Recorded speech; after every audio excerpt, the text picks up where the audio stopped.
Remember these last words as I go. Whatever you do, it's going to get back. Some kind of way, whatever you do, whatever you say, it's going to get back. You better be careful in your dissertation and how you do certain things. Oh man, they got promoted real fast. How did they get up the top? Depending on how jealous the one is, they'll start a rumor that ain't even true.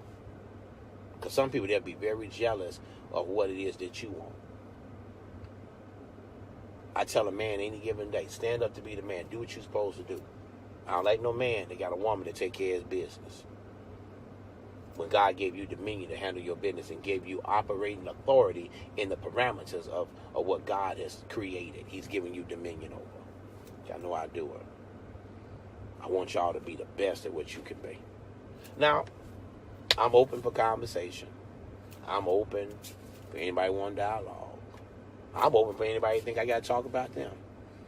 But be careful of the response that you're going to get. Because, see, if you go into it thinking you're already right and you're not open to hear the other side, it makes no sense to have conversation. All you doing is arguing and going back and forth with each other. For what? That's petty. And I'm not going to waste my time. So you can tell me 20 different things, and I'm going to say, okay, no problem, so and so. I'm going to be sweet, short, and cut to the point, because I refuse to waste my time. I refuse to waste my time talking to somebody argumentative that know everything. You do this. Money controls this. Money do so and so. Some of the best things you could have ever did was walk around broke. Some of the greatest things you could ever did was sit there and swallow spit. I'm telling you, it's the best thing ever. I've learned that. You can't come and wanna own and govern and manipulate people. It ain't your way, so now you mad. Be mad. But that ain't how business and ministry is. Because you still got to do business with people. And I learned that. I still got to do business with people that I don't like. You ain't living in church. You gotta still go do what you got to do, even with Mike Hustler preachers. That's why you shouldn't have no preacher emceeing a program. Y'all ain't talking. If they're not disciplined, they'll sit there and preach it through every one of them. So when the preacher get up, you sleepy, you walk out. And I can't stand preachers that give $2 but want $200. Preachers sit in the pulpit, don't give no offering. And then you have a ministry and you wonder why people don't give. You got to know. So all of you that's walking around with all these big titles, queen, mother, apostle, and all these great big titles, the higher you go, the more servanthood you got to have, and the more offering you got to give. I sit on the stages with them, starting out at $250. We all today giving $1,000, and you sitting there with nothing. Not a good leader. Not a good leader. In my impartation conference in a couple of weeks, I'm going to really deal with the leadership on these particular things. See, they're used to the preacher. They're used to all of that. See, y'all bring preachers in who know how to raise y'all money and do all this carrying on for your church, and then you want to throw them pennies. I know a preacher one time, he put a big envelope together. Here's your offering. Had 50 singles in it. Now watch this. And I'm not preaching for money. That preacher wasn't even preaching for money. But they raised you $2,500. But that's because we don't do business right in the marketplace. You shouldn't bring people in that you know you can't afford and you piecemeal their money. I give you one even better. How do you, and y'all help me with this, how do you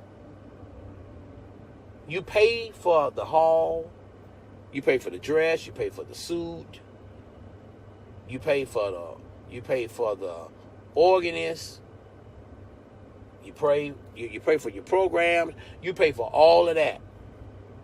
And the person who's responsible for laying hands on you, to commission you, to marry you, to bury your loved ones, all that kind of stuff. Oh, I give it to you in 2 weeks. I give it to you in a month. That means you ain't never going to get it. Y'all ain't talking. Y'all mad now. And say some of you leaders in here right now, you don't look at you doing it to people, but when they do it to you, now you so hurt. If you're in ministry for money, get out of it.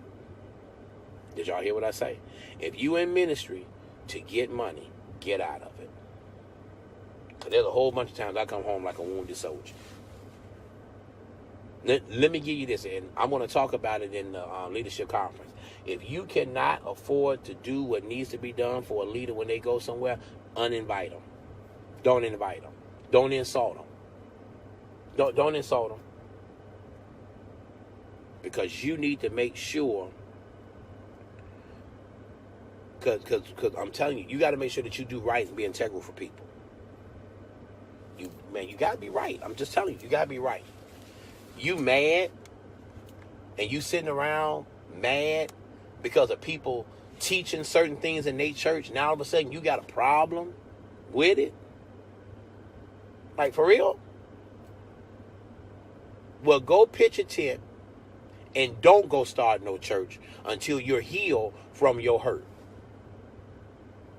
Who hurt the church? Didn't nobody hurt the church. You hurt the church because you the church. You hurt yourself. Because you allowed yourself to get chummy, go to dinner with these people, and allow somebody to get all up in your head. Some of y'all right now, YouTube is going to kill you. It's going to kill your marriage. It's going to kill your ministry. It's going to kill a whole lot of stuff. Because now we got a whole bunch of people. Ain't no woman supposed to be in no pulpit. Well, fools, show me where a man was able to be used by God. Because every time God looked for a man, he never could find one. So when he needed a woman was able to step into the place and do what needed to be done. Jesus done died and went up off the scene. All the disciples going about their business. Everybody chilling. Everybody doing their own thing. And 3 women. Don't believe me? Go read Matthew 16. Them women sitting up in there. They went to the tomb where Jesus was buried. Right where he was buried. And the disciples said, go tell the disciples and Peter, along with the other people, that Christ has risen. Where was the men at? Where were they at? I give you one better. Run ye 2 and 4 through the streets of Jerusalem that I can find such a man. Couldn't find one. That's Jeremiah 5:1. 22 and 30 of Ezekiel. Go read it. And them just 3 that I gave you. I can give you several. Yeah, we can talk about Moses. Yeah, we can talk about all them. But let's talk about the main parts of our tenure or history. Men has always ran from their responsibility. Not only from the church, but from their houses as well. And that's why the enemy gets it set up. Some women can't even get food stamps if a man is laid up in the house. You got to make sure you handle your responsibility. I'm going to be the head in everything that I do, even if it got to go down burning in flames. My mother used to say this saying to me as I close. If I go down, everything going to go down. Because my mama handled everything. I found myself saying that same thing. Perpetuating a cycle. No, I'm going to make some men be around. I got 2 boys. And they should be greater than I. I got sons in ministry. They should be greater than I. And if some of them just stayed and waited instead of being Joabs and Absalons and Judases and all, they'd be in a greater place. And you know what? I wish all of them well. I'm telling you, it's a great thing, y'all. When I tell you it's a great thing, it's a great thing. It's a great thing. I love every bit of it. I love seeing people of God be great at what they do. But let me tell you what I can't stand. I can't stand people who don't know how to do business in the marketplace. I can't stand leaders who don't know how to separate between doing what's right and keeping the main thing the main thing. Teach your doctrine. Do what you're supposed to do. Make your stuff happen. Make yourself accountable. Be where you're supposed to be. You're the leader. Pull your pants up on your happy hips and go ahead and do what you're supposed to do. And hear me, being in leadership sometimes ain't always your decisions. Doing some decisions you got, you get paid for them.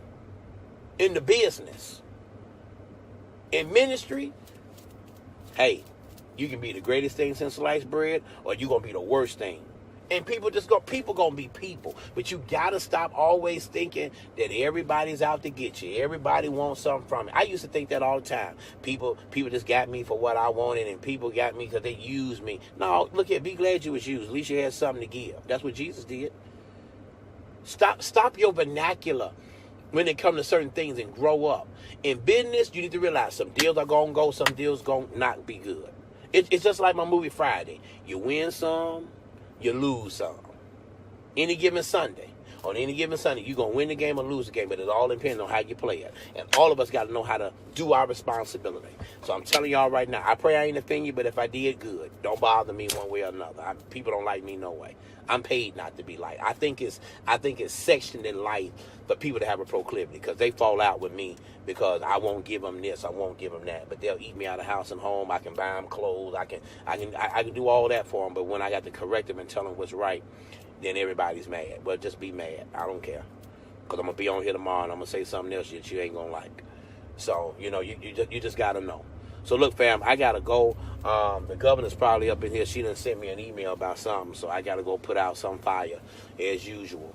Amen. And she got to go put out some fire and make some stuff happen. Be integral. Be in your business. Do what got to be done. Because God is counting on you. And guess what? I'm counting on you too.